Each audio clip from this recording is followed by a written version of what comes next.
Sekarang saya sudah berada di pabrik pembuatan bolan yang bertempat di Tanjung Liang. Sekarang di depan sini sudah bersama narasumber atau pemilik pabrik tersebut yang seperti Mas Faiz, Faizul. Mas Faiz, maaf untuk meminta waktunya sebentar untuk kami wawancarai guna memenuhi pelajaran mapel PKK yang diusung oleh guru kami. Mulai, siapa target pasar produk ini dan bagaimana Anda mengetahui bahwa produk ini dibutuhkan? Target pasar atau market pasar gitu ya, dari produk ini.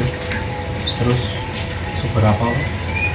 Bagaimana Anda mengetahui bahwa produk ini dibutuhkan? Oh ya, untuk market pasar ini kan di pasar induk, di pasar yang besar, bukan di warung-warung atau.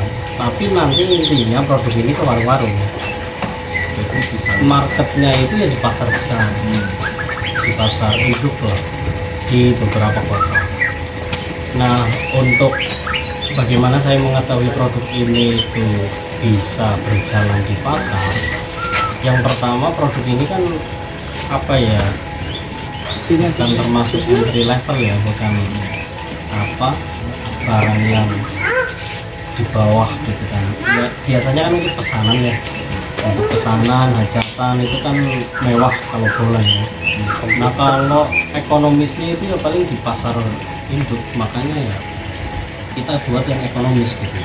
Kalau untuk hajatan itu kan mahal, nah ini yang ekonomis, yang pakai mika kecil isi 6, mungkin itu. untuk keunggulan produk sendiri dari Mas sendiri itu apa? Kalau untuk keunggulan produksi ini dibanding kompetitor yang lain, itu di sini lebih renyah dan lebih untuk adonan dan lain sebagainya itu lebih apa ya, lebih gurih lah untuk dimakan. Dan untuk expirednya kita lebih lama karena di sini lebih kering untuk pengopenannya. Untuk sumber daya yang dibutuhkan sehingga terciptanya pabrik tersebut apa saja? Kalau untuk sumber daya SDM ya, SDM manusia itu pasti kan. Tapi kan kita apa ya, memberdayakan manusia, terus kemudian juga dari tumbuhan kayak pisang dan lain sebagainya. Intinya yang paling utama SDM, sumber daya manusianya itu harus apa ya, ya harus bagus lah. Kemudian resiko utama apa yang mungkin muncul dari berdirinya produksi ini? Kalau resiko, semua usaha pasti ada resiko ya mas ya, nggak mungkin kan. Tapi untuk yang muncul sekarang ini paling di produksi yang kurang mencukupi pasar. Itu termasuk resiko kan, maksudnya kita pasar sudah banyak, ternyata produksi kurang mumpuni. Nah, itu kan untuk sekarang ini sih produksi kami masih kurang mencukupi.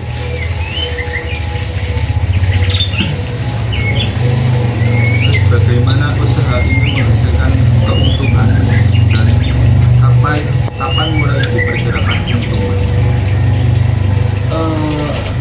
Kalau untuk memperkirakan keuntungan itu pasti ada, karena semua udah kalkulasi dari mulai HPP modal kan, untuk modal per satu item, coklat, gandum, terus pisang dan lain sebagainya itu kan udah dihitung. Nah nanti pasti kan ada untungnya. Nggak mungkin kita jualan masih berjalan kok nggak ada untungnya, nggak mungkin. Pasti kita udah bangkrut gitu. Mungkin itu ya. Kalau keuntungan itu bisa dihasil ya ketika barang itu udah di pasar, udah terjual. Ini seperti itu aja dari kami. Terima kasih. Ya sama-sama. Memenuhi tugas Yang semangat kok. Terima kasih. Refleksi ini dibuat berdasarkan kegiatan wawancara dengan seorang pengusaha pembuatan kue bolen.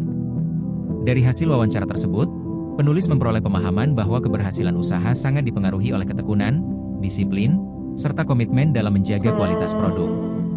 Pengusaha tersebut menjelaskan bahwa kue bolen yang baik menuntut ketelitian dalam pemilihan bahan, kontrol proses produksi, dan konsistensi rasa. Selain itu, wawancara menunjukkan bahwa seorang pengusaha harus mampu menghadapi berbagai tantangan, seperti keterbatasan modal dan persaingan pasar. Upaya untuk terus belajar, melakukan inovasi produk, serta memanfaatkan media sosial sebagai sarana promosi merupakan langkah strategis yang terbukti membantu perkembangan usahanya. Dengan demikian, wawancara ini memberikan wawasan bahwa dunia usaha memerlukan kerja keras dan kemampuan untuk beradaptasi. Refleksi ini mempertegas bahwa kesuksesan tidak dapat dicapai secara instan, melainkan melalui proses dan pengalaman yang terus berkembang.